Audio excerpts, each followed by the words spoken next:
ദേശത്ത് നിന്ന് ധാരാളം ജാഥകൾ ആരംഭിച്ചിട്ടുണ്ട്. അതിൽ നിന്നെല്ലാം വ്യത്യസ്തമായി വൻജനാവലി ജാഥയിൽ പങ്കെടുത്ത അനുഭവമാണ് കണ്ടത്. ജാഥയുടെ തുടക്കത്തിൽ തുടർന്നും സഞ്ചരിക്കുന്ന കേന്ദ്രങ്ങളിലും നല്ല തരത്തിലുള്ള ജനപങ്കാളിത്തമാണ് പൊതുവെ കാണാൻ കഴിയുന്നത്. നമ്മുടെ നാടിനോടും ജനങ്ങളോടും LDFിന് പറയാനുള്ള കാര്യങ്ങൾ അതീവ ശ്രദ്ധയോടെ നാട്ടുകാർ കേൾക്കുന്നു എന്നതാണ് ഇവിടെ കാണാൻ കഴിയുന്ന ഒരു അനുഭവം. പ്രധാനമായും നമ്മുടെ നാടിൻ്റെ, പ്രത്യേകിച്ച് നമ്മുടെ രാജ്യത്തിൻ്റെ ഭാഗമായുള്ള കുറേ കാര്യങ്ങളാണ് ഈ ജാഥയിലൂടെ നാടിന് മുന്നിൽ അവതരിപ്പിക്കാൻ ഞങ്ങൾ ശ്രമിക്കുന്നത്. നാം കേരളം നമ്മുടെ രാജ്യത്തെ എല്ലാ അർത്ഥത്തിലും രാജ്യത്തിന് അഭിമാനിക്കാൻ കഴിയുന്ന ഒരു സംസ്ഥാനം എന്ന നിലക്ക് തന്നെയാണ് ഇതേവരെ മുന്നോട്ട് പോയിട്ടുള്ളത്. പക്ഷേ അതീവ നിർഭാഗ്യകരമായ സമീപനം നമ്മളോട് കേന്ദ്ര ഗവൺമെൻറ് സ്വീകരിക്കുന്നു എന്നതാണ് നമ്മുടെ അനുഭവത്തിലുള്ളത്. തികഞ്ഞ അവഗണനയ്ക്ക് സംസ്ഥാനം ബലിയാവുകയാണ്. സംസ്ഥാനത്തോട് കേന്ദ്രം കാണിക്കുന്ന അവഗണന നേരത്തെയും LDF ജനങ്ങളുടെ മുന്നിൽ കൃത്യമായി അവതരിപ്പിച്ചതാണ്. അതൊന്നുകൂടി ജനങ്ങളെ ഓർമ്മിപ്പിക്കലും ആ കാര്യങ്ങൾ ജനങ്ങളുടെ അടുത്ത് വിശദീകരിക്കലുമാണ് ഈ ജാഥയിൽ ഒരു ഭാഗം ഞങ്ങൾ ഉദ്ദേശിച്ചത്. ഞങ്ങൾ വിശദീകരിക്കുന്നതിന് മുമ്പ് തന്നെ രാജ്യത്തെല്ലാവർക്കും മനസ്സിലാകുന്ന രീതിയിൽ, കേരളീയർക്ക് പ്രത്യേകിച്ചും കൃത്യമായി ബോധ്യമാകുന്ന രീതിയിൽ കേന്ദ്ര ഗവൺമെൻറ്റിൻ്റെ സമീപനം വന്നു കഴിഞ്ഞു. അതാണ് ഇത്തവണത്തെ കേന്ദ്ര ബജറ്റിൽ നമുക്ക് കാണാൻ കഴിയുന്നത്. ഇത്തവണത്തെ കേന്ദ്ര ബജറ്റ് എന്നെല്ലാമായാലും ചില്ലറ ആശ്വാസങ്ങളൊക്കെ ഉണ്ടാകും എന്ന് കേരളത്തിൽ പലരും കരുതിയിരുന്നു. കാരണം ഇതേവരെ കാണിച്ചു കൊണ്ടുവന്ന അവഗണനയ്ക്ക് ഈ ബജറ്റിൽ ചെറിയ വ്യത്യാസം ഉണ്ടാകും എന്നാണ് ചിലരൊക്കെ പ്രതീക്ഷിച്ചിരുന്നത്. അതിന് അവരുടേതായ ന്യായങ്ങൾ അവർക്കുണ്ടായിരുന്നു. പക്ഷേ അവരെ അടക്കം നിരാശപ്പെടുത്തുന്ന ബജറ്റ് പ്രഖ്യാപനമാണ് വന്നത്. ഇതിൻ്റെ ഒരു പ്രത്യേകത നമ്മൾ കാണുന്നത്, ആ ബജറ്റിൽ കേരളത്തെക്കുറിച്ചുള്ള പരാമർശം തന്നെ ഇല്ല എന്ന് പറയുന്നത്. നമ്മൾ ഈ രാജ്യത്തിൻ്റെ ഭാഗമായൊരു സംസ്ഥാനമാണല്ലോ. നമ്മൾ ഏതെങ്കിലും മോശമായ കാര്യങ്ങൾ ചെയ്തവരാണ് എന്ന് ഇന്ത്യ ഗവൺമെൻറ്റിനും അഭിപ്രായമില്ലായിരുന്നു. ബജറ്റിൻ്റെ തലേ ദിവസം കേന്ദ്ര ധനകാര്യ വകുപ്പ് തന്നെ പാർലമെൻറ്റിൽ അവതരിപ്പിച്ച എക്കണോമിക് സർവേ എക്കണോമിക് സർവേയിൽ ധാരാളം പരാമർശിക്കപ്പെട്ട പേരാണ് കേരളം. വിവിധയിടങ്ങളിൽ എന്തിൻ്റെ പേര്? നാട്ടങ്ങളുടെ പേര്. ആ നാട്ടങ്ങൾ രാജ്യത്തെക്കുറിച്ച് പറയുമ്പോൾ കേരളത്തെക്കുറിച്ച് പ്രത്യേകം എടുത്തു പറയേണ്ടി വരുന്നു. പക്ഷേ അത്തരം നാട്ടുകളെല്ലാം എക്കണോമിക് സർവേയിൽ പരാമർശിച്ചെങ്കിലും ബജറ്റിൽ കേരളം എന്ന പേരേ വരുന്നില്ല. ബജറ്റ് വരുന്ന വർഷം നമ്മുടെ രാജ്യത്താകെ നടപ്പാക്കപ്പെടുന്ന പദ്ധതികളുടെ രൂപരേഖയാണ്. നമുക്കറിയാം, കേരളത്തിൻ്റെ ആരോഗ്യരംഗം ഏറ്റവും മെച്ചപ്പെട്ട രീതിയിൽ നിലനിൽക്കുകയാണ് എന്ന് എല്ലാവരും സമ്മതിക്കുമെന്ന്. പക്ഷേ all India institute of medical sciences രാജ്യത്ത് പലയിടത്തുമുണ്ട്. ചില സംസ്ഥാനങ്ങളിൽ ഒന്നിലധികം ഉണ്ട്. നമുക്ക് മാത്രമില്ല. നമ്മുടെ ദീർഘകാലമായി ഇത് ആവശ്യപ്പെടുന്നുണ്ട്. ആ ആവശ്യം അന്യായമാണെന്നൊരു കേന്ദ്ര സർക്കാരും പറഞ്ഞിട്ടില്ല. നേരത്തെ നമ്മുടെ സംസ്ഥാനം 4 സ്ഥലങ്ങളാണ് എയിംസ് സ്ഥാപിക്കുന്നതിന് വേണ്ടി നിർദ്ദേശിച്ചത്.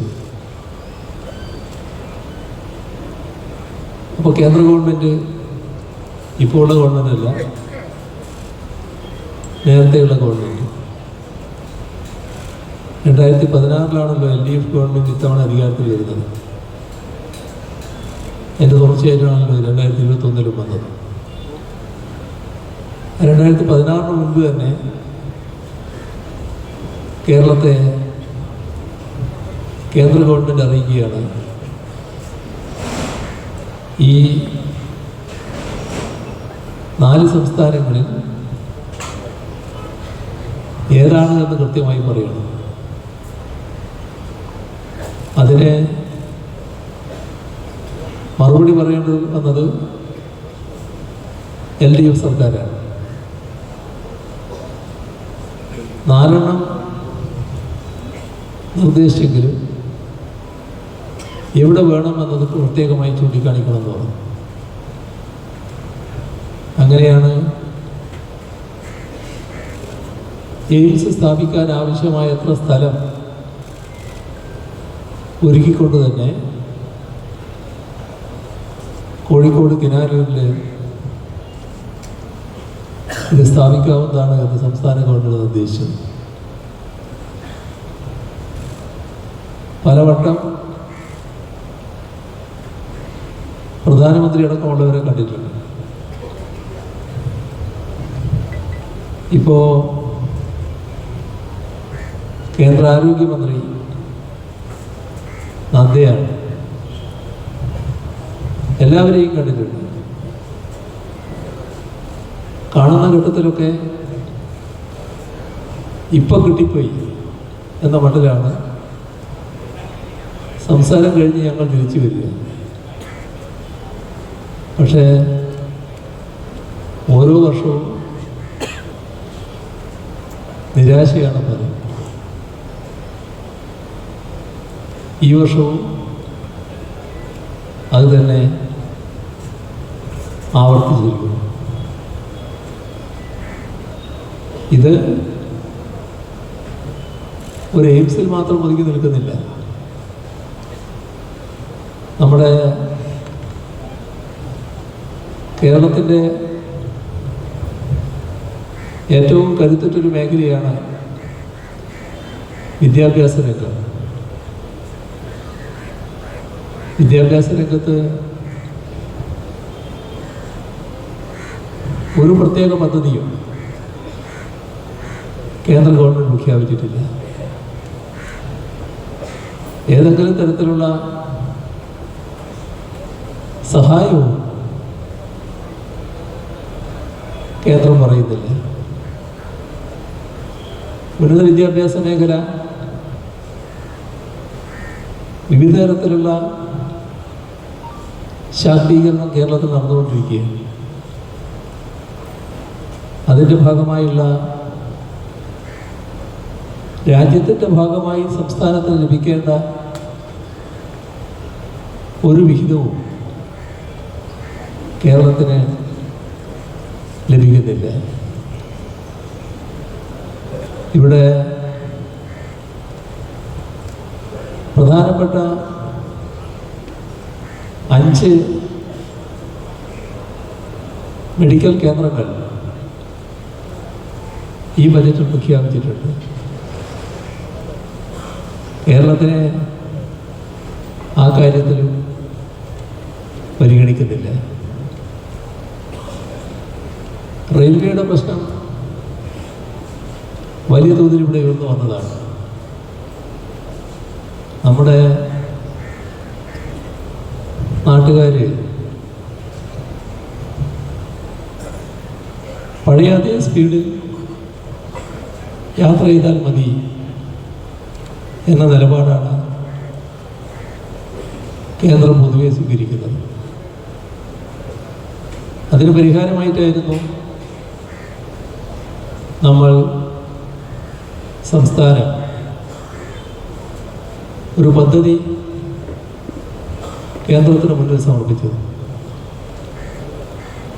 കേരയിൽ എന്ന പദ്ധതി. അത് തിരുവനന്തപുരം മുതൽ കാസർഗോഡ് വരെ ജനങ്ങൾക്ക് അതിവേഗതയിൽ സഞ്ചരിക്കാവുന്ന ഒരു ട്രെയിൻ സർവീസ് ആയിരിക്കും. അർദ്ധ അതിവേഗതയാണ് നമ്മളിതിൽ കണ്ടിരുന്നത്. സാധാരണഗതിയിൽ കേരളം പോലൊരു സംസ്ഥാനത്തിന് അത്തരമൊരു പദ്ധതി നടപ്പാക്കുന്നതിന് അംഗീകാരം ലഭിക്കാതിരിക്കുമെന്ന് ആരും പ്രതീക്ഷിക്കില്ല. സ്വാഭാവികമായി അംഗീകാരം ലഭിക്കുമെന്നാണ് കരുതുക. പക്ഷേ കേരളത്തിന് അംഗീകാരം നൽകാൻ തയ്യാറായില്ല. റെയിൽവേ എന്ന നിലയിൽ പദ്ധതി നടപ്പാക്കുമ്പോൾ കേന്ദ്ര അനുമതിയോടെ മാത്രമേ പദ്ധതി തുടങ്ങാൻ കഴിയൂ, നടപ്പാക്കാനാവും. അപ്പോൾ ഫലത്തിൽ അനുമതി ഇല്ലാത്തൊരു സാഹചര്യം വന്നു. കുറേ കാലം അതിനു വേണ്ടി നടന്നു. അവസാനം ഞങ്ങൾ തന്നെ തൽക്കാലം അവിടെ നിൽക്കട്ടെ, ഇനി അവർ കേന്ദ്ര ഗവൺമെൻറ് പറയുന്നെങ്കിൽ ആലോചിക്കാം എന്ന മട്ടിലൊരു സമീപനത്തിലെത്തി. അങ്ങനെ ഇരിക്കുമ്പോഴാണ് നമ്മുടെ ഈ ശ്രീധരൻ രംഗത്ത് വരുന്നത്. അദ്ദേഹം വന്ന് കണ്ടു, എന്നിട്ട് പറഞ്ഞു, ഈ റെയിലുമായി ബന്ധപ്പെട്ട് ഞാനൊരു പദ്ധതി കൊടുത്തിട്ടുണ്ട്, അത് അംഗീകരിക്കാമെന്ന് റെയിൽവേ മന്ത്രിയും ഏകദേശം ഉറപ്പ് പറഞ്ഞിട്ടുണ്ട്. പക്ഷെ അത് കേരളം പറയണം. കേരളം പറഞ്ഞാൽ അത് അംഗീകരിച്ച് കിട്ടും. ഞങ്ങൾക്ക് ഏത് പദ്ധതിയായാലും ഈ വേഗം പോകാനുള്ള ട്രെയിൻ വേണമെന്ന് മാത്രമേ നമ്മുടെ മനസ്സിലുള്ളൂ.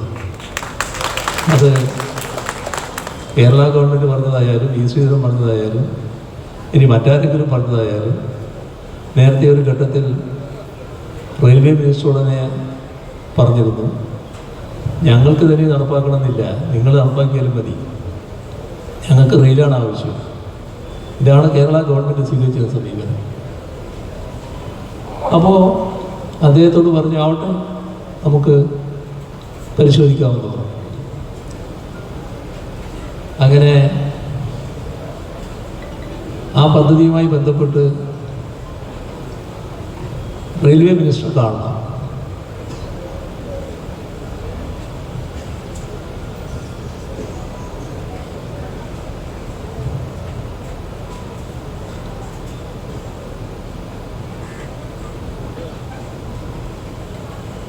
ആ ഘട്ടത്തിൽ ഇവിടുന്ന് പോകാൻ പറ്റാത്തൊരു സമയം അദ്ദേഹത്തെ പോയി കാണാൻ ഞാൻ അദ്ദേഹത്തെ ഫോണിൽ വിളിച്ചു. ഇത് പറഞ്ഞ് നിങ്ങളെടുത്തൊരു പ്രധാന നിർദ്ദേശം വെക്കാനുണ്ട്. ഇങ്ങനെ ഈ ശ്രീധരൻ പറഞ്ഞിട്ടുള്ളൊരു കാര്യമാണ്. എനിക്ക് നേരിട്ടിപ്പോൾ വരാൻ കഴിയില്ല. ഞങ്ങളുടെ സർക്കാരിൻ്റെ പ്രതിനിധി KV തോമസ് ഡൽഹിയിലുണ്ട്. അദ്ദേഹം ഈ നിർദ്ദേശം നിങ്ങളെ കയ്യിൽ കൊണ്ടുവന്ന് തരും. ഇന്ത്യ ഗവൺമെൻറ് അതിനോട് യോജിപ്പാണെങ്കിൽ കേരള ഗവൺമെൻറ് ആ പദ്ധതി മുന്നോട്ട് വെക്കാൻ തയ്യാറാവും. പക്ഷെ നിങ്ങൾ യോജിപ്പാണെന്ന് പറയണം, അതിനുശേഷം മാത്രമേ ഞങ്ങളുടെ നിലപാട് പറയൂ. ഇത്രയും വ്യക്തമായി പറഞ്ഞു. KV തോമസ് പോയി അത് ഏൽപ്പിച്ചു. ഒരു മറുപടിയില്ല. കുറച്ച് നാൾ കഴിഞ്ഞപ്പോൾ ഞാൻ തന്നെ അവിടെ പോയി ഈ പറയുന്ന റെയിൽവേ മന്ത്രിയെ കണ്ടു. KV തോമസിനെയും കൂട്ടി, കാരണം അദ്ദേഹമാണ് ഇത് കൊടുത്തിയാണ്. അപ്പോൾ അദ്ദേഹത്തിൻ്റെ മനസ്സിൽ തന്നെ ഇതില്ല, ഈ പറഞ്ഞ പദ്ധതി അദ്ദേഹത്തിൻ്റെ മനസ്സിലില്ല. അപ്പോൾ വീണ്ടും പറയുന്നത് പോലെ പറയുകയാണ്, നേരത്തെ കൊടുത്തതായതുകൊണ്ട് ഈ പദ്ധതിയുടെ പകർപ്പൊന്നും കയ്യിലില്ല. അപ്പോൾ പറഞ്ഞു, അങ്ങനെയാണെങ്കിൽ ഇപ്പം തന്നെ അത് എത്തിക്കാം എന്ന് പറഞ്ഞു. അന്ന് തന്നെ വീണ്ടും ആ പദ്ധതി ഈ VC തയ്യാറാക്കിയ രൂപരേഖ വീണ്ടും കൊടുത്തു. ഒരു മറുപടിയില്ല. ഇത്രയും പറഞ്ഞത് ഈ ശ്രീധരൻ ഇപ്പോൾ എന്തോ ഒരു അതിവേഗ റെയിലും കൊണ്ട് നടക്കുന്നുണ്ടല്ലോ, അതുകൊണ്ടാണ് എന്താണ് അതെന്ന് മനസ്സിലാക്കാൻ വേണ്ടി പറഞ്ഞതാണ്. അദ്ദേഹം ഇപ്പോൾ ആപ്പീസ് തുടങ്ങിയതായിട്ട് കാണുന്നുണ്ട്, അത് നടപ്പാക്കാനില്ല. അദ്ദേഹം പല ആപ്പീസ് നേരത്തെ തുടങ്ങിയതാണല്ലോ, ഓർമ്മയില്ല. മത്സരിച്ചപ്പോൾ സാധാരണ സ്ഥാനാർത്ഥികളുടെ ഓഫീസ് തുടങ്ങും, അത് സ്വാഭാവികമായിട്ടുള്ളതാണ്. പക്ഷെ അദ്ദേഹത്തിന് ഉറപ്പായിരുന്നു അവിടെ ജയം. ഇപ്പോൾ പിന്നെ MLAയുടെ ഓഫീസാണ് ആദ്യം തന്നെ അവിടെ തുടങ്ങിയത്.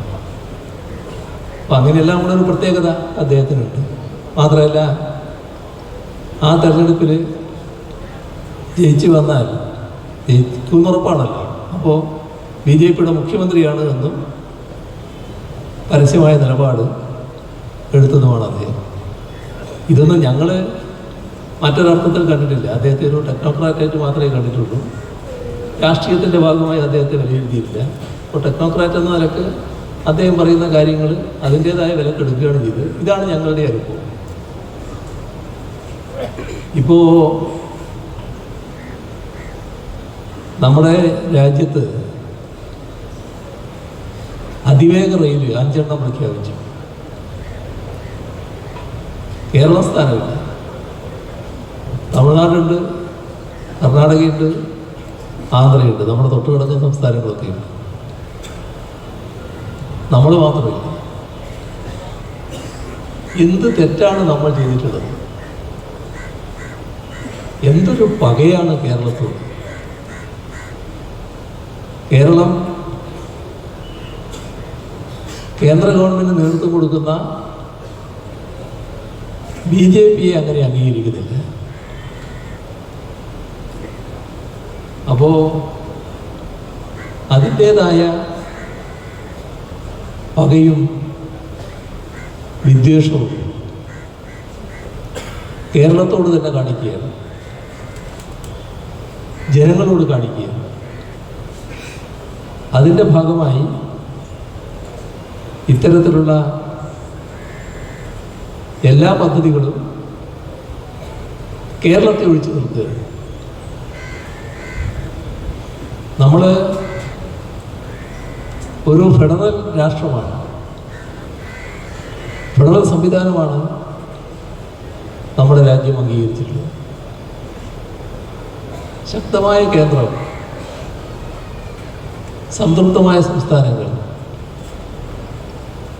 നല്ല രീതിയിൽ അധികാരങ്ങളുള്ള പ്രാദേശിക സർക്കാരുകൾ, ഈ തരത്തിലാണ് നമ്മുടെ രാജ്യം നീങ്ങിക്കൊണ്ടിരിക്കുന്നത്. ഈ കാര്യത്തിൽ ഈ ഫെഡറൽ തത്വം പൂർണ്ണമായി നിരാകരിക്കുന്ന നില കേന്ദ്ര ഗവൺമെൻറ് സ്വീകരിച്ചു വരികയാണ്. അതിൻ്റെ ഭാഗമായി കൂടുതൽ കൂടുതൽ അധികാരം കേന്ദ്രീകരിക്കുകയാണ്, കേന്ദ്ര ഗവൺമെൻറ്റിലേക്ക് കേന്ദ്രീകരിച്ചുകൊണ്ടിരിക്കുകയാണ്. സംസ്ഥാനങ്ങൾക്കുള്ള അധികാരം തന്നെ കവർന്നെടുക്കുകയാണ്. അത് വിദ്യാഭ്യാസ രംഗത്ത് കാണാം, വിവിധ മേഖലകളിൽ കാണാം. ഇത് തുറന്നുകൊണ്ടിരിക്കുകയാണ്. ഇതിനെതിരെയുള്ള സംസ്ഥാനങ്ങളുടെ പ്രതിഷേധം ശക്തമാകുന്നുണ്ട് എന്ന് നമ്മൾ കാണേണ്ടതാണ്. നമ്മുടെ രാജ്യത്തിൻ്റെ വ്യവസ്ഥിതിയെ തകർക്കാൻ നിലപാടാണ് വന്നുകൊണ്ടിരിക്കുന്നത്. ഇത് BJP സ്വീകരിക്കുന്ന സമീപനം. എന്നാൽ വേറൊരു കാര്യം ഇതോടൊപ്പം നാം കാണേണ്ടതുണ്ട്. അത് നേരത്തെ ഞാൻ ചില സംസ്ഥാനങ്ങളുടെ പേര് പറഞ്ഞല്ലോ, തമിഴ്നാട്, കർണാടക, ആന്ധ്രാപ്രദേശ്, ഈ സംസ്ഥാനങ്ങളും ഇതുപോലുള്ള സംസ്ഥാനങ്ങളും അവിടങ്ങളിൽ കാണുന്ന ഒരു പ്രത്യേകതയുണ്ട്. അല്ലെങ്കിൽ കേരളം ഒഴികെയുള്ള സംസ്ഥാനങ്ങളിൽ പൊതുവെ കാണുന്നൊരു പ്രത്യേകതയുണ്ട്. അത് നാടിൻ്റെ ആവശ്യത്തിന് വേണ്ടി, നാടിൻ്റെ വികസനത്തിന് വേണ്ടി അവിടെയുള്ള എല്ലാവരും ഒന്നിച്ചു നിൽക്കുമെന്നുള്ളതാണ്. ഈ കാര്യത്തിൽ അതീവ നിർഭാഗ്യകരമായ ഒരവസ്ഥയാണ് നമ്മുടെ കേരളത്തിലുള്ളത്. ഇത്തരത്തിലുള്ള ഏതൊരു വികസന പദ്ധതി വരുമ്പോഴും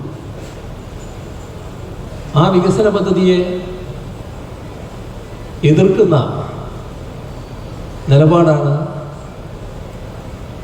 ഇവിടെയുള്ള പ്രതിപക്ഷം സ്വീകരിച്ചു പോകുന്നത്.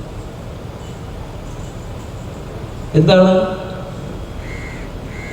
ഇപ്പോൾ വേണ്ട എന്നാണ് നമ്മൾ ആലോചിക്കണം. ആ ഇപ്പോൾ വേണ്ട എന്ന നിലപാടാണ് കേരളം അംഗീകരിച്ചതെങ്കിൽ, അതാണ് പ്രാവർത്തികമായതെങ്കിൽ, നമ്മുടെ കൺമുന്നിൽ കാണുന്ന ഒട്ടേറെ വികസനങ്ങളുണ്ടല്ലോ, അതിലേതെങ്കിലും ഒന്ന് യാഥാർത്ഥ്യമാകുമായിരുന്നു. നമ്മുടെ നാടിൻ്റെ വികസനമല്ലേ അത്? ആര്, ഏത് മുന്നണി അധികാരത്തിൽ നിൽക്കുന്നതെന്ന് നോക്കിയാണോ തീരുമാനിക്കേണ്ടത്? LDF സർക്കാർ അധികാരത്തിലിരിക്കുന്നു. നാടിൻ്റെ വികസനവുമായി ബന്ധപ്പെട്ട ഒട്ടേറെ പദ്ധതികൾ വരുന്നു.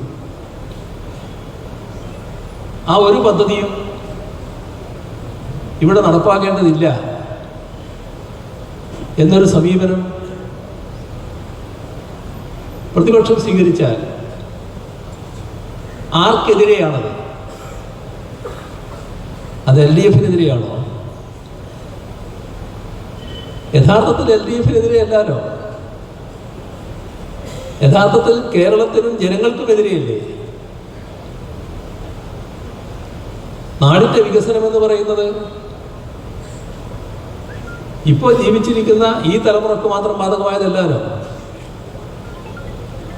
ഭാവി തലമുറക്ക് കൂടി ഗുണകരമാകുന്നതല്ലേ. യഥാർത്ഥത്തിൽ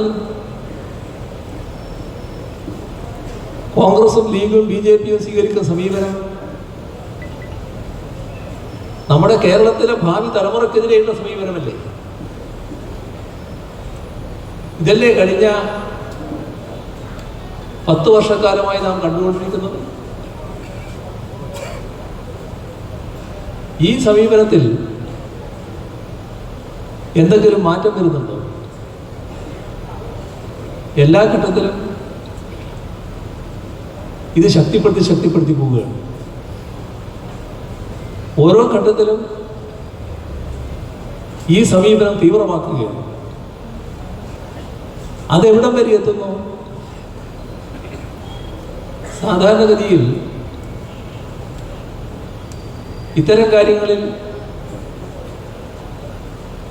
ഒരു നാടിനെതിരെ അവഗണന കേന്ദ്ര ഗവൺമെന്റ് തുടരുമ്പോൾ ആ കേന്ദ്ര ഗവൺമെന്റിനെതിരെ ശക്തമായ വിമർശനം ഉന്നയിക്കാൻ തയ്യാറാവുമല്ലോ. അതില്ലല്ലോ. യഥാർത്ഥത്തിൽ നമ്മുടെ കേരളത്തിലെ കോൺഗ്രസ് BJPയുടെ ഒരു B ടീമായല്ലേ പ്രവർത്തിച്ചുകൊണ്ടിരിക്കുന്നു. കേന്ദ്ര ഗവൺമെന്റ് അവതരിപ്പിച്ച ബജറ്റിൽ കേരളത്തെ അവഗണിച്ചതിനെ കുറിച്ച് അരയക്ഷരം അവരുടെ ഭാഗത്ത് നാം കേട്ടോ? എന്തേ അവർക്ക് ശബ്ദിക്കാൻ കഴിയാത്തത്? അത് LDF അനുകൂലമായി വരുന്നില്ലല്ലോ. നാടിന്റെ പ്രശ്നമല്ലേ,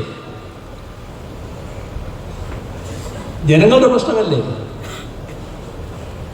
അതിനുതകുന്ന സമീപനമല്ലേ വേണ്ടത്.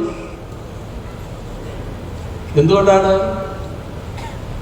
അവർക്ക് അങ്ങനെ ഒരു സമീപനം സ്വീകരിക്കാൻ കഴിയാത്തത്? ഇപ്പോ സാന്ദർഭികമായി പറയട്ടെ, കേരള ബജറ്റ് അവതരിപ്പിച്ചല്ലോ. ഈ കേന്ദ്ര ബജറ്റ് വരുന്നതിന് മുൻപാണ് കേരളത്തിൻ്റെ ബജറ്റ് അവതരിപ്പിച്ചത്. ഇവിടെ കേരള ബജറ്റുമായി ബന്ധപ്പെട്ട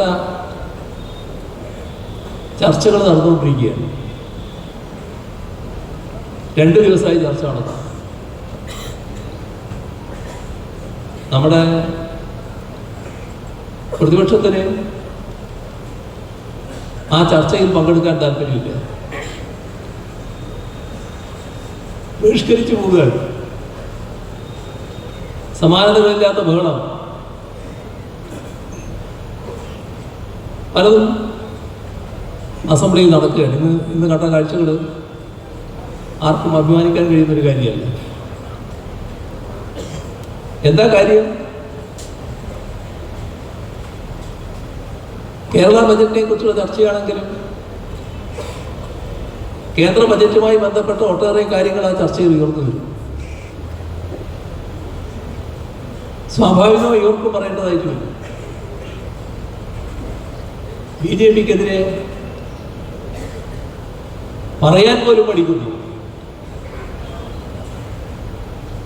അല്ലേ നമ്മുടെ അനുഭവം.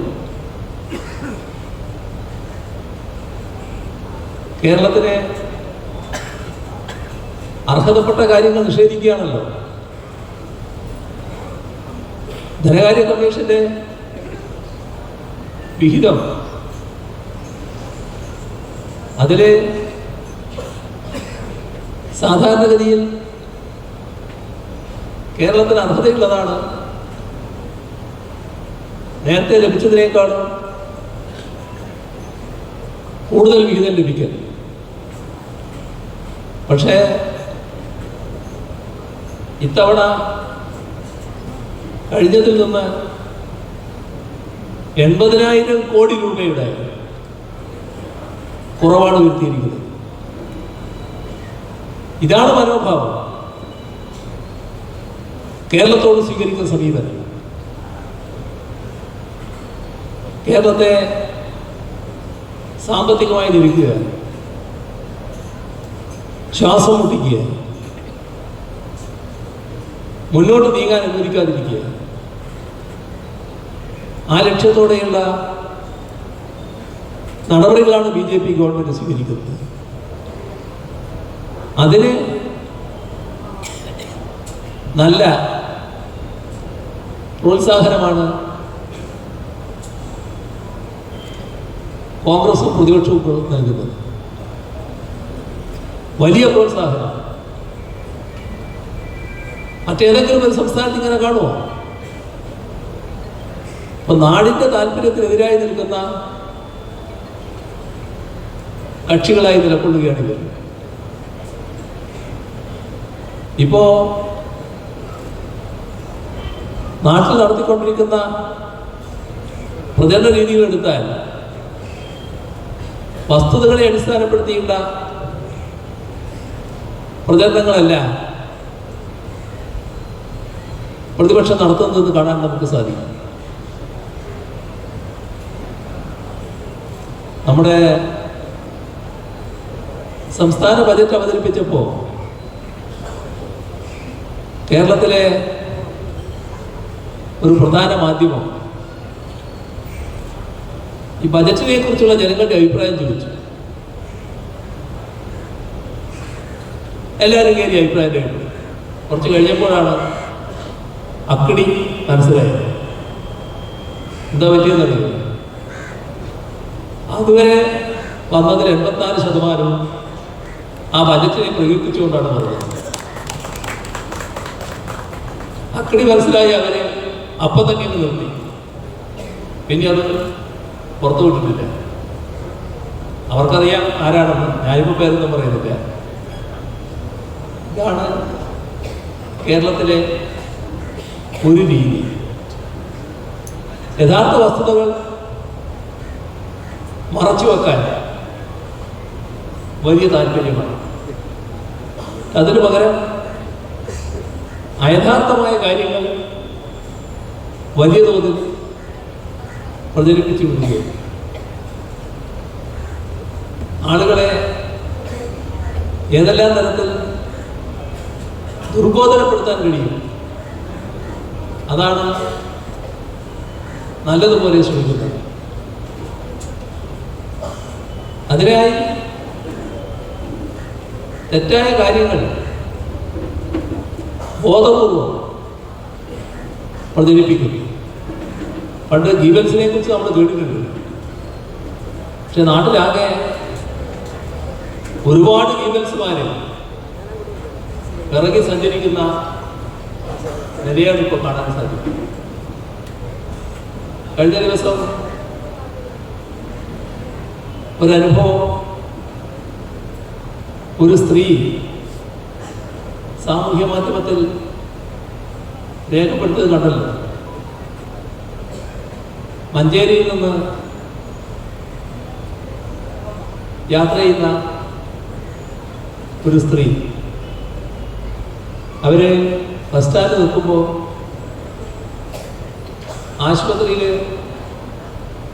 ഓപ്പറേഷൻ കഴിഞ്ഞ് കൊണ്ടോട്ടിയുള്ള വീട്ടിലേക്ക് പോകാൻ വേണ്ടി ഒരു സ്ത്രീ എത്തി. പക്ഷെ ബസ് കണ്ടക്ടർ കോഴിക്കോടേക്കുള്ള ആൾക്കാരെയാണ് ആദ്യം കയറ്റുന്നത്. അപ്പോൾ ഇവരുടെ പൊതുകാര്യ പ്രസക്തിയാണ്. അവരതിൽ ഇടപെട്ടു.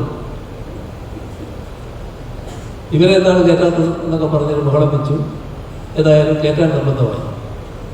കയറി കൂട്ടത്തിൽ ആ സ്ത്രീയും കയറി. രണ്ടുപേരും ഒരു സീറ്റിലാണ് ഇരുന്നത്. യാത്ര ചെയ്യുന്ന ഇടക്ക് ആശുപത്രി വിശേഷങ്ങൾ ചോദിച്ചു. നല്ല ചികിത്സയാണ്.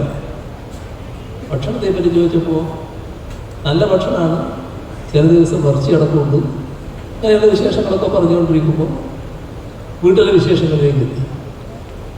ഇപ്പോൾ പെൻഷനുണ്ട്.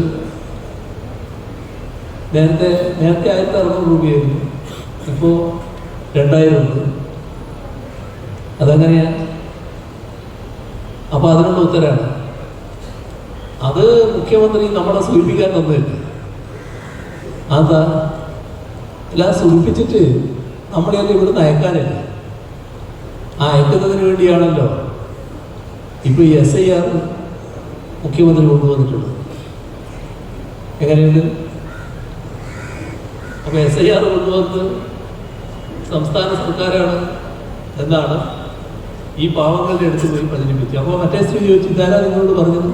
പറഞ്ഞ ആളുകളെ പറ്റി പറയാം, വീട്ടിൽ വന്ന് പറഞ്ഞു. അപ്പോൾ ഈ സ്ത്രീ അതിൻ്റെ കാര്യങ്ങൾ പറഞ്ഞപ്പോഴാണ്, ഓ അങ്ങനെയാണ് എന്നോട് ഇതായിരുന്നു പറഞ്ഞത് എന്ന് ഈ പാവം പറയാം. ഇതാണ് പ്രചരണത്തിൻ്റെ ഒരു സാമ്പിൾ. നമുക്കറിയാലോ, ഇവിടെ നേരത്തെ പൗരത്വ നിയമ ഭേദഗതി വന്നത്. ആ പൗരത്വ നിയമ ഭേദഗതി അതിശക്തമായി എതിർക്കുന്ന നിലപാടാണ് ഇവിടെ LDF സ്വീകരിച്ചത്, രാജ്യത്താകെ ഇടതുപക്ഷം സ്വീകരിച്ചത്.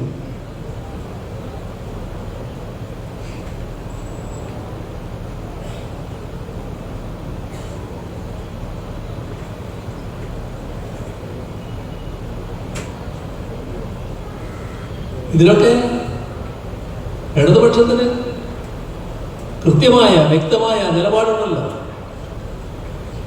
അതിന്റെ ഭാഗമായുള്ള സമീപനമാണല്ലോ LDF ഗവൺമെന്റ് സ്വീകരിച്ചത്. നിയമസഭ പ്രമേയം അംഗീകരിക്കുന്നു, ശക്തമായ അതിനെതിരെ നീങ്ങുന്നു. വലിയ പ്രക്ഷോഭങ്ങൾ LDFന്റെ നേതൃത്വം നടക്കുന്നു. എല്ലാം കൂടെ നടന്നല്ലേ. ഇപ്പോ SIR അതിനെതിരെ നിയമ പോരാട്ടം അടക്കം നടത്തില്ലേ. യഥാർത്ഥ ഉദ്ദേശം എന്താണ് എന്നത് രാജ്യത്തിന് മുന്നിൽ തുറന്നു കാണിക്കാൻ ഇടതുപക്ഷം എപ്പോഴും ശ്രമിച്ചിട്ടില്ലേ. എല്ലാ ഘട്ടത്തിലും അതിന്റെ ദൂഷ്യങ്ങൾ തുറന്നു കാണിക്കാനല്ലേ ഇടതുപക്ഷം നിന്നിട്ടുള്ളത്. അത്തരമൊരു പക്ഷത്തെ, ആ പക്ഷം നേതൃത്വം കൊടുക്കുന്ന ഒരു ഗവൺമെന്റിനെ മോശമായി ചിത്രീകരിക്കുകയാണ്. മോശമാക്കലല്ല, ഇതിന്റെ എല്ലാം നേതൃത്വം ഇവർക്കാണ് എന്ന് സ്ഥാപിക്കാൻ ശ്രമിക്കുകയാണ്. ഇതുപോലുള്ള നെറികേടുകളടക്കം നാട്ടിൽ നടക്കുന്നുണ്ട് നമ്മൾ കാണണം. അതിൻ്റെതായ സ്വാധീനത്തിൽ ആളുകളെ പെടുത്താനാണ് ഇവർ ശ്രമിച്ചുകൊണ്ടിരിക്കുന്നത്. ഇപ്പോ കഴിഞ്ഞ 10 വർഷം, ആ 10 വർഷം എന്നത് ഒരു കേരളത്തെ സംബന്ധിച്ചിടത്തോളം അഭിമാനകരമായൊരു കാലഘട്ടമല്ലേ. ഈ 10 വർഷക്കാലം കേരളത്തിന് മാറ്റമുണ്ടായോ? 2016 കേരളത്തിന്റെ അവസ്ഥ എന്തായിരുന്നു? നമ്മള് 2016 കേരളത്തിൽ ജീവിച്ചവരാണ്. 2016 8 വയസ്സുള്ള കുട്ടി ഇപ്പോൾ ഒരു 18 വയസ്സുള്ള യുവാവായി മാറിയിട്ടുണ്ട്. അതിനനുസരിച്ചുള്ള മാറ്റം ആളുകളിൽ ഉണ്ടായിട്ടുണ്ട്. ഇവിടെ നാം വന്ന മാറ്റങ്ങൾ അത് നമ്മുടെ കൺമുന്നിലുള്ള യാഥാർത്ഥ്യങ്ങളല്ലേ. ഈ മാറ്റങ്ങൾ LDF അല്ലായിരുന്നുവെങ്കിൽ നടപ്പാക്കുമായിരുന്നോ? അതിനും വക്രീകരിക്കുന്ന രീതിയുണ്ട് കേട്ടോ. ഇപ്പോ LDF 2016 അധികാരത്തിൽ വരുമ്പോൾ ക്ഷേമ പെൻഷൻ 600 രൂപ. അവിടുന്ന് പിന്നെ വർധനവ് തുടങ്ങി 1600. 2021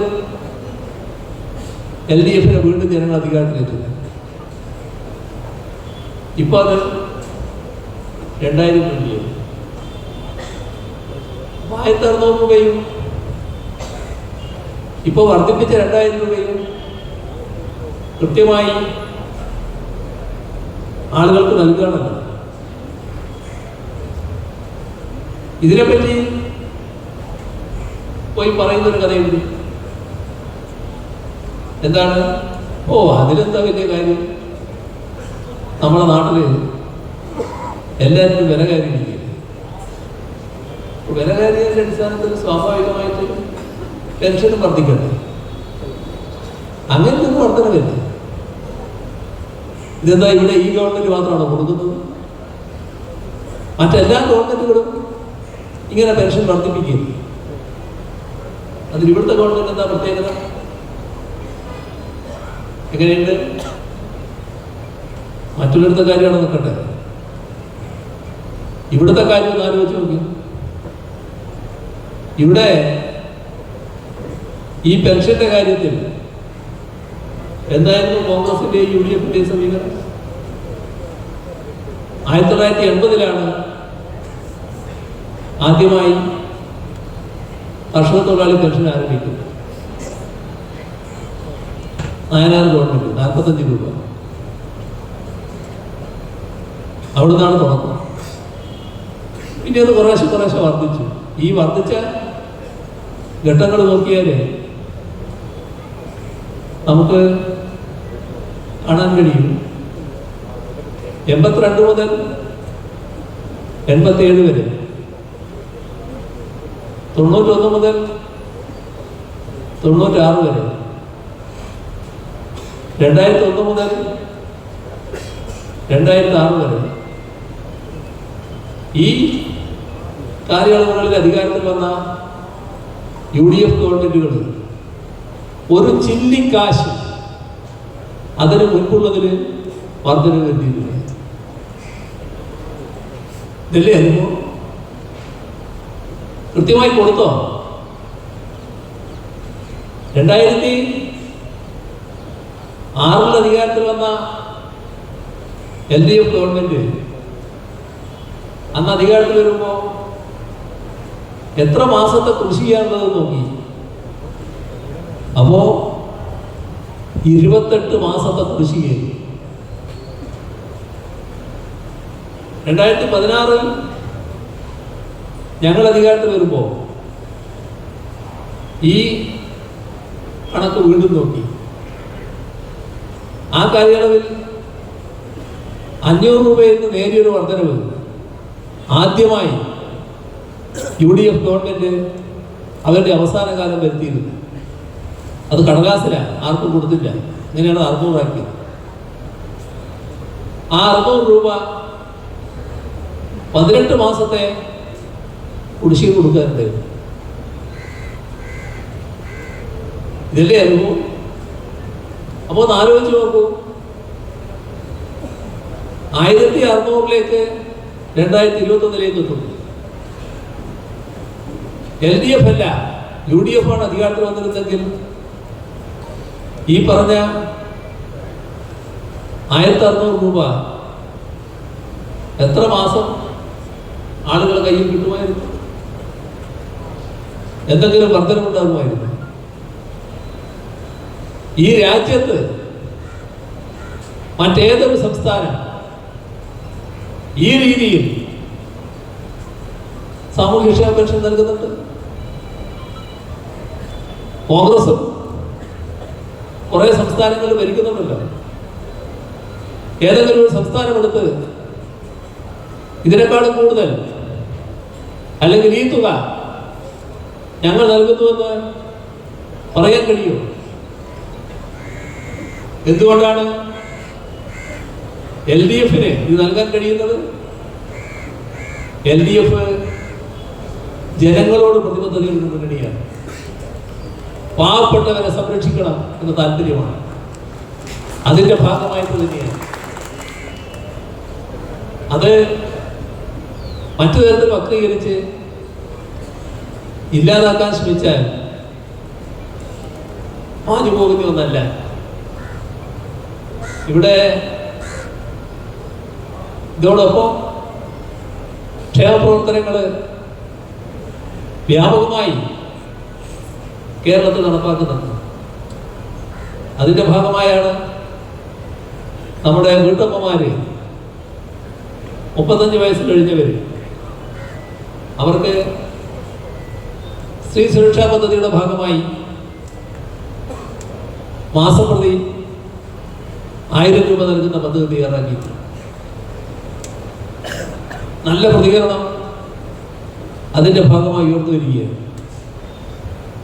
നമ്മുടെ ചെറുപ്പക്കാർ പഠനം കഴിഞ്ഞ് ജോലിക്ക് വേണ്ടി തയ്യാറെടുക്കുമ്പോൾ വിവിധ നൈപുണ്യ പരിശീലനം നടത്തണം.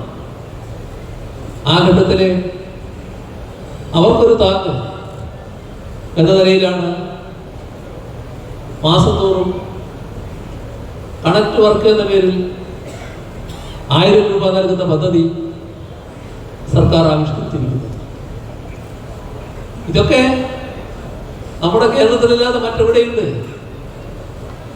അപ്പോൾ നാം വികസന പ്രവർത്തനങ്ങളോടൊപ്പം ക്ഷേമ പ്രവർത്തനങ്ങളും ശരിയായ രീതിയിൽ മുന്നോട്ട് കൊണ്ടുപോവുകയാണ്. അതുകൊണ്ടാണ് രാജ്യത്തിന്, ഇന്ത്യ ഗവൺമെന്റിന് നമ്മുടെ നാട്ടിലാണ് ദാരിദ്ര്യം ഏറ്റവും കുറവ് എന്ന് അംഗീകരിക്കേണ്ടി വരുന്നത്. നമ്മള് അതിദാരിദ്ര്യമുക്ത സംസ്ഥാനമായി. അതിദാരിദ്ര്യമുക്ത സംസ്ഥാനമായതിനെ BJP യുടെ പരിഹസിക്കുന്നുണ്ട്, കോൺഗ്രസ് പരിഹസിക്കുന്നുണ്ട്, UDF പരിഹസിക്കുന്നുണ്ട്. പക്ഷേ ഇന്ത്യ ഗവൺമെന്റ് അവതരിപ്പിച്ച എക്കണോമിക് സർവേയിൽ രാജ്യത്തിന്റെ ധനകാര്യ വകുപ്പ് അതിന്റെ വിശദാംശങ്ങൾ തന്നെ കൊടുത്തിരിക്കുകയാണ്. അതിനുവേണ്ടി നാം നടത്തിയ അധ്വാനം, മൈക്രോ പ്ലാൻ 64,006 കുടുംബങ്ങളായിരുന്നു. ഓരോ കുടുംബത്തെയും പ്രത്യേകമായി അടയാളപ്പെടുത്തുകയാണ്. ആ കുടുംബത്തിന് അതിദാരിദ്ര്യമുക്തമാകാൻ എന്തൊക്കെ ചെയ്യേണ്ടതുണ്ട് എന്ന് കണ്ടെത്തുകയാണ്. അവ നിർവഹിച്ചുകൊണ്ടാണ് അവരെ അതിദാരിദ്ര്യമുക്തമാക്കുന്നത്. അതിദാരിദ്ര്യമുക്തമായതേ ഉള്ളൂ, ദാരിദ്ര്യമുക്തമല്ല നമ്മുടെ സംസ്ഥാനം. എന്നാൽ ദാരിദ്ര്യത്തിന് തോതെടുത്താൽ ഇന്ത്യ രാജ്യത്ത് ഏറ്റവും കുറഞ്ഞ ദാരിദ്ര്യം നമ്മുടെ കേരളത്തിലാണ് കാണാൻ കഴിയുക. എന്തുകൊണ്ടാണത്? ഇതെല്ലാം കൊണ്ട് തന്നെ നമ്മുടെ സംസ്ഥാനം പോലെ പൊതുവിതരണ രംഗത്ത് വലിയ ശ്രദ്ധ ചെലുത്തുന്നതാണ്. അതിനുവേണ്ടി സർക്കാർ ഖജനാവിൽ നിന്ന് നമ്മൾ ചെലവിടുന്ന പോലെ കാശ് ചെലവിടുന്ന മറ്റേതെങ്കിലും സംസ്ഥാനത്ത് കാണാൻ കഴിയുമോ? മറ്റെല്ലാവരും നവ ഉദാരവൽക്കരണ നയം നടപ്പാക്കുന്നതിന്റെ ഭാഗമായി ഇത്തരം കാര്യങ്ങളിൽ ഗവൺമെന്റ് പിൻവാങ്ങിക്കൊണ്ടിരിക്കുകയല്ലേ. നാം ഒരു ബദൽ മാർഗമാണ് നടപ്പാക്കുന്നത്. ആ ബദൽ മാർഗം ജനങ്ങൾക്ക് വേണ്ടിയുള്ളതാണ്, ജനങ്ങളെ കണ്ടുകൊണ്ടുള്ളതാണ്, ജനങ്ങളുടെ ഉന്നമനത്തിനാണ്. എന്നാൽ നവോദാരവൽക്കരണം എന്നത് ആ നയത്തിന്റെ ഭാഗമായി ജനങ്ങളെയെല്ലാം കാണുന്നത് ഏതാനും കോർപ്പറേറ്റുകളെയാണ്. ആ കോർപ്പറേറ്റുകൾക്ക് ആവശ്യമായ പിന്തുണയാണ് നൽകുന്നത്, ആവശ്യമായ സഹായമാണ് നൽകുന്നത്. ഇതാണ് രാജ്യത്ത് BJP ഗവൺമെന്റ് സ്വീകരിക്കുന്നത്. ആ നയത്തിൽ നിന്ന് വ്യത്യസ്തമായ നയം സ്വീകരിക്കുന്ന ഏത് സംസ്ഥാന ഗവൺമെന്റ് രാജ്യത്തുണ്ട് നാം പരിശോധിക്കണം. കോൺഗ്രസിന്റെ നയം എന്താ? BJP നയത്തിൽ നിന്ന് വ്യത്യസ്തമാണോ? ആരതാണ് നവോദാരവൽക്കരണ നയം? ആരാണ് ആദ്യം ആഗോളവൽക്കരണ നയം അംഗീകരിച്ചത്? അതിന്റെ ഭാഗമായി നവോദാരവൽക്കരണ നയം കൊണ്ടുവന്നാരാണ്? കോൺഗ്രസ് അല്ലേ? കോൺഗ്രസ് സ്വീകരിച്ച ആ നയം ഇപ്പോഴെങ്കിലും ബോധ്യമായോ അത് തെറ്റായിപ്പോയി എന്ന്? ഇപ്പോഴെങ്കിലും ജനങ്ങളോട് അത് തെറ്റായിപ്പോയി എന്ന് തുറന്നു പറയാൻ തയ്യാറാകുന്നുണ്ടോ? ഇപ്പോഴും അതേ നയത്തിലാണ്. അണുകിട വ്യതിയാനമില്ല, വ്യത്യാസമില്ല. നേരത്തെ നിന്നിടത്ത് തന്നെ കോൺഗ്രസ് നിൽക്കുന്നു. എന്താ വ്യത്യാസം? BJPയും കോൺഗ്രസും തമ്മിൽ ഒരേ നയം. BJPയുടെ നയം, കോൺഗ്രസിന്റെ നയം ഒരേ നയം. കോൺഗ്രസിന്റെ നയം അതിതീവ്രമായി BJP ഇപ്പോ നടപ്പാക്കുന്നു. നയത്തെ എതിർക്കാൻ കോൺഗ്രസിന് കഴിയോ? ഇതല്ലേ നമ്മുടെ രാജ്യത്തിന്റെ അനുഭവം. നമ്മുടെ നാട് വേറിട്ട് നിൽക്കുന്നു, വ്യത്യസ്തമായി നിൽക്കുന്നു എന്ന് പറയുന്നത് വെറുതെ ഒരു കാര്യമല്ല. ഇതിന്റെയെല്ലാം അടിസ്ഥാനത്തിൽ വേറിട്ട് നിൽക്കുന്നത് തന്നെയാണ്. ബദൽ നയം നമ്മളിവിടെ നടപ്പാക്കുകയാണ്. ഇപ്പൊ കോൺഗ്രസ് രാജ്യത്തെ BJPയുടെ ബി ടീമായി പ്രവർത്തിക്കുന്നുവെന്ന് സാന്ദർഭികമായി ഞാൻ നേരത്തെ പറഞ്ഞെങ്കിലും അത് യഥാർത്ഥത്തിൽ ഗൗരവമായി കാണേണ്ട ഒരു കാര്യമല്ലേ? നമ്മുടെ രാജ്യത്ത് നടന്ന ഏതാനും തെരഞ്ഞെടുപ്പുകളിൽ എടുത്തു നോക്കും. ആ തെരഞ്ഞെടുപ്പുകളിൽ ഒന്ന് ഹരിയാനയിൽ തെരഞ്ഞെടുപ്പ് വന്നപ്പോൾ എല്ലാവരും കണക്കാക്കി BJP പോയത്. കാരണം അത്രമാത്രം കടുത്ത വിരോധം BJP ഗവൺമെന്റിനോട് ജനങ്ങൾക്കുണ്ടായിരുന്നു. എന്താ കോൺഗ്രസ് ചെയ്തത്? കോൺഗ്രസ് അവിടെ യോജിപ്പിക്കാവുന്ന സമാജ്വാദി പാർട്ടിയെ പോലുള്ള പാർട്ടികളുണ്ട്, അവരെ ഒന്നും അടുപ്പിക്കാൻ തയ്യാറായില്ല. എന്തുപറ്റി? അവസാനം BJP ജയിച്ചു പോകുന്നു. ആ ജയത്തിന്റെ കാരണക്കാരാരാ? കോൺഗ്രസ്സാണ്. എല്ലാവരും അന്ന് പറഞ്ഞ കാര്യമാണ്.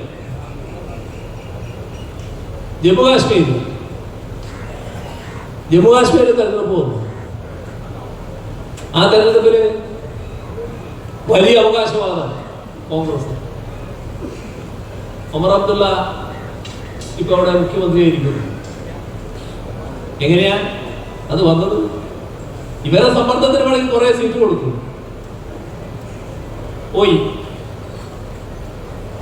ഒമർ അബ്ദുള്ളയുടെ പാർട്ടിക്ക് ജനസ്വാധീനമുണ്ട് എന്നുള്ളതുകൊണ്ട് അവർ മത്സരിച്ച സ്ഥലങ്ങൾ ജയിച്ചു വരാൻ കഴിയും. യഥാർത്ഥത്തില് BJPയെ കൂടുതൽ ഒറ്റപ്പെടുത്താൻ ഉതകുന്ന സമീപനമായിരുന്നു കോൺഗ്രസ് അവിടെ സ്വീകരിക്കേണ്ടിയിരുന്നത്. അതാണോ സ്വീകരിച്ചത്?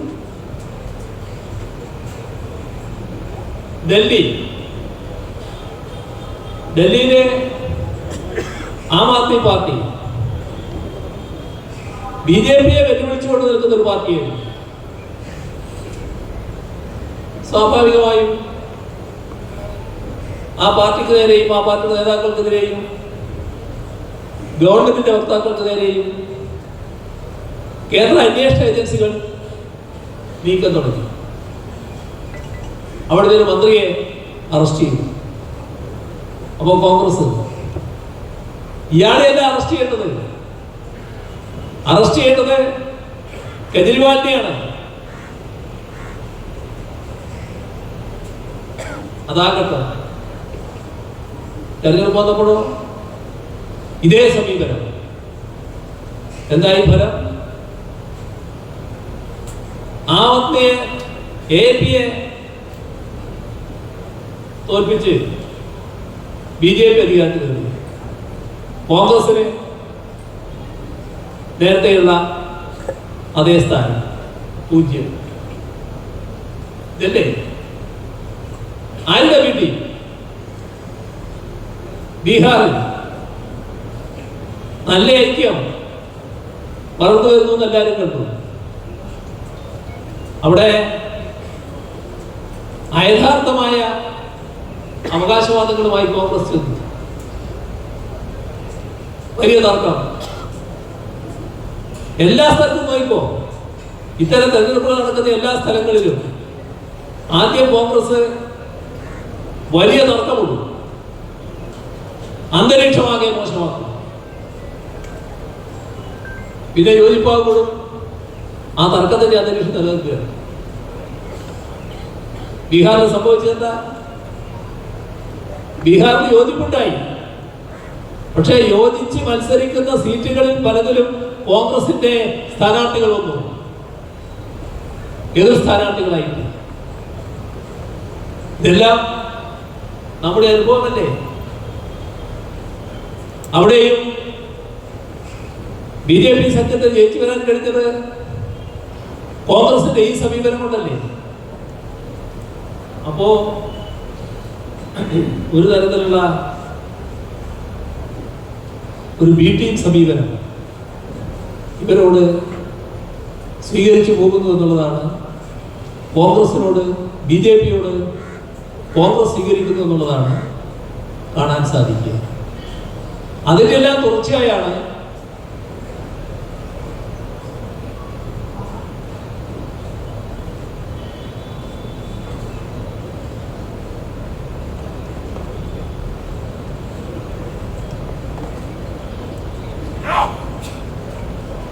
കേന്ദ്ര ഗവൺമെന്റിന്റെ ബജറ്റിനെതിരെ അരയക്ഷരം സംസാരിക്കാൻ നമ്മുടെ കേരളത്തിലെ പ്രതിപക്ഷം തയ്യാറാകാതിരിക്കുന്നത്.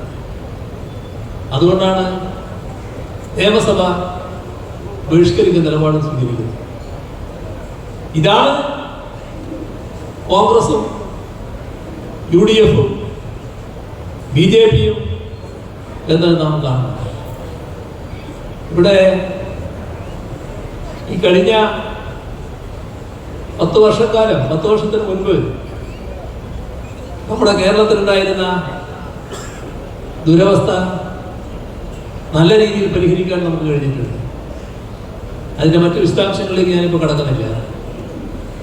നമ്മുടെ നാട് ഇനി ഒരു കാലവും നന്നാവില്ല എന്ന് ചിന്തിച്ച ധാരാളം പേർ 2016 അവരുടെ കണ്ണിൽ സഞ്ചരിക്കാൻ റോഡില്ല.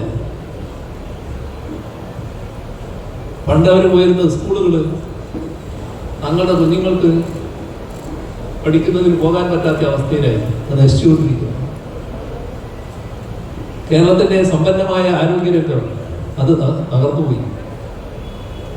ആശുപത്രികളെല്ലാം ഇല്ലായ്മയുടെ കേന്ദ്രങ്ങളായി. എല്ലാ അർത്ഥത്തിലും നമ്മുടെ നാട് പുറകോട്ട് പോയിക്കൊണ്ടിരിക്കുന്നു. നിരാശ, കടുത്ത നിരാശ. അവിടെയാണ് LDF-നെ ജനങ്ങൾ ഭരണമേൽപ്പിക്കുന്നത്. ജനങ്ങളുടെ പ്രതീക്ഷക്കനുസരിച്ച് പ്രവർത്തിക്കാനാണ് LDF ശ്രമിച്ചത്. അതിന്റെ ഭാഗമായി വന്ന മാറ്റങ്ങളുണ്ട്. ആ മാറ്റങ്ങളുടെ പട്ടികയാക്കി ഞാനിപ്പോൾ നിരത്തുന്നില്ല. ഓരോ രംഗവും നമ്മുടെ അനുഭവത്തിലുള്ളതാണ്. ആ നിരാശ മാറുകയും നല്ല പ്രത്യാശ ഉണ്ടാവുകയും ചെയ്തു. ഇവിടെ ഒന്നും നടക്കില്ല എന്ന് കരുതിയവര് ഇവിടെ പലതും നടക്കും എന്ന് തിരിച്ചു പറയുന്ന നിലയിലേക്ക്. കാരണം അനുഭവം അതായിരുന്നു. ഓരോ വർഷം കഴിയുന്തോറും ആ അനുഭവം ശക്തിപ്പെട്ടു. നമുക്ക് മഹാദുരന്തങ്ങൾ അനുഭവിക്കേണ്ടി വന്നു. നൂറ്റാണ്ടിലെ മഹാപ്രളയം, അതിരൂക്ഷമായ കാലവർഷങ്ങൾ, ലോകത്തെ ആകെ വിറങ്ങലിപ്പിച്ച കോവിഡ് മഹാമാരി, നമ്മുടേതുപോലുള്ള ഒരു നാടിന് ഈ ഘട്ടത്തിൽ ലഭിക്കേണ്ട അർഹതപ്പെട്ട സഹായം പോലും നൽകാൻ തയ്യാറാകാത്ത കേന്ദ്ര ഗവൺമെന്റ്, ആ കേന്ദ്ര ഗവൺമെന്റ് സമീപനത്തെ കൈയടിച്ച് പ്രോത്സാഹിപ്പിക്കുന്ന ഇവിടുത്തെ പ്രതിപക്ഷം. എന്നാൽ അതിൻ്റെ മുന്നിലൊന്നും നാം തളർന്നുപോയില്ല, തകർന്നുപോയില്ല. കാരണം നമുക്ക് അതിജീവിച്ചേ മതിയാകുമായിരുന്നു. അതുകൊണ്ട് തന്നെ നാടൊറ്റക്കെട്ടായിരുന്നു. ജനങ്ങളുടെ ഒരുമയോടെ ഈ കാര്യങ്ങളെല്ലാം അതിജീവിക്കാൻ നമുക്ക് കഴിയും. രാജ്യവും ലോകവും ആശ്ചര്യസ്തബ്ധരായി നമ്മളെ നോക്കി നോക്കും. എങ്ങനെയാണ് കേരളത്തിന് ഇതെല്ലാം സാധ്യമായത്? അഭിമാനകരമായ നേട്ടം അത് ജനങ്ങളുടെ ഒരുമയും നാടിൻ്റെ ഐക്യവും കൊണ്ട് നാം നേടിയെടുത്തതാണ്. 2021 നിയമസഭാ തെരഞ്ഞെടുപ്പ് വന്നു. ആ നിയമസഭാ തെരഞ്ഞെടുപ്പിൽ LDF ഗവൺമെന്റിനെതിരെ, LDFിനെതിരെ രണ്ട് കൂട്ടരും, ഒരു ഭാഗത്ത് കോൺഗ്രസ് നേതൃത്വമുള്ള UDF, വേറൊരു ഭാഗത്ത് BJP, അതിൻ്റെ കൂടെ കേന്ദ്ര ഗവൺമെന്റിന്റെ ആശീർവാദത്തോടെയുള്ള അന്വേഷണ ഏജൻസികൾ എല്ലാം രംഗത്ത് വന്നു.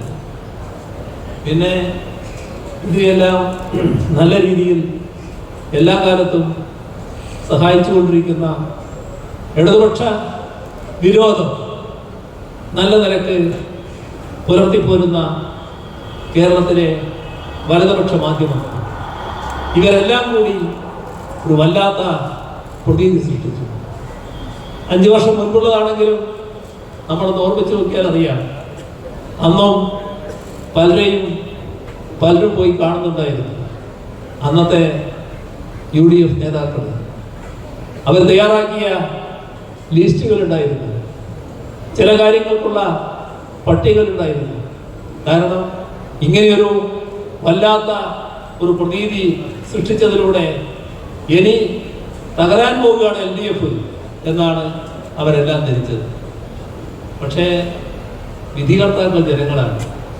ആ ജനങ്ങൾ അവരുടെ അനുഭവത്തെ അടിസ്ഥാനപ്പെടുത്തിയാണ് വിധി രേഖപ്പെടുത്തുന്നത്. ആ അനുഭവം LDFിനെതിരെയുള്ളതല്ല, LDF ഗവൺമെന്റിനെതിരെയുള്ളതല്ല.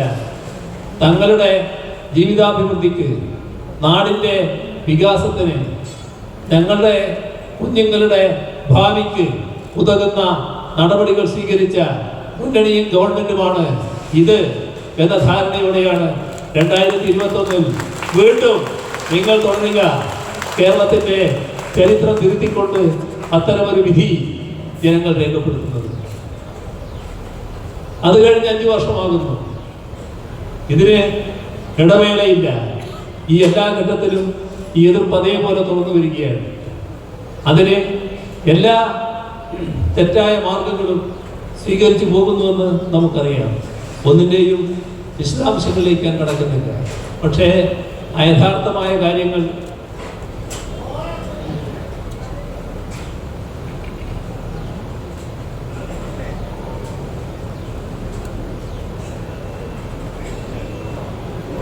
പ്രചരിപ്പിക്കും.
ഇതിൻ്റെ തുടർച്ചയായി പറയാനുള്ളത്, നമ്മുടെ നാട്ടിൽ കള്ളങ്ങളും നുണകളും വലിയ തോതിൽ പ്രചരിപ്പിച്ച് യാഥാർത്ഥ്യങ്ങളെ നമസ്കരിച്ച് കളയാം എന്നാണ് ഒരു കൂട്ടർ ധരിച്ചിട്ടുള്ളത്.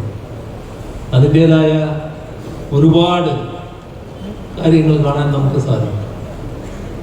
അതിൽ വലിയ ആശങ്കയില്ലാത്ത ഒരു മുന്നണിയാണ് LDF. കാരണം ഞങ്ങളെല്ലാ ഘട്ടത്തിലും ജനങ്ങൾക്ക് വേണ്ടിയാണ് നിലകൊണ്ടിട്ടുള്ളത്. അതുകൊണ്ട് തന്നെ ജനങ്ങൾ ആ കാര്യം കൃത്യമായി ഉൾക്കൊള്ളും എന്ന കാര്യത്തിൽ ഒരു സംശയവും ഞങ്ങൾക്കില്ല. ഈ കാര്യങ്ങൾ ജനങ്ങളുടെ മുന്നിൽ അവതരിപ്പിക്കുക, കാര്യങ്ങൾ തീരുമാനിക്കേണ്ട ജനങ്ങൾ ആ തീരുമാനം ശരിയായ രൂപത്തിൽ എടുക്കും എന്നതാണ് ഇതേവരെയുള്ള നമ്മുടെ അനുഭവം. അതുകൊണ്ട് തന്നെ ഒരാശങ്കയും LDF-നെ സംബന്ധിച്ചിടത്തോളം ഇല്ല.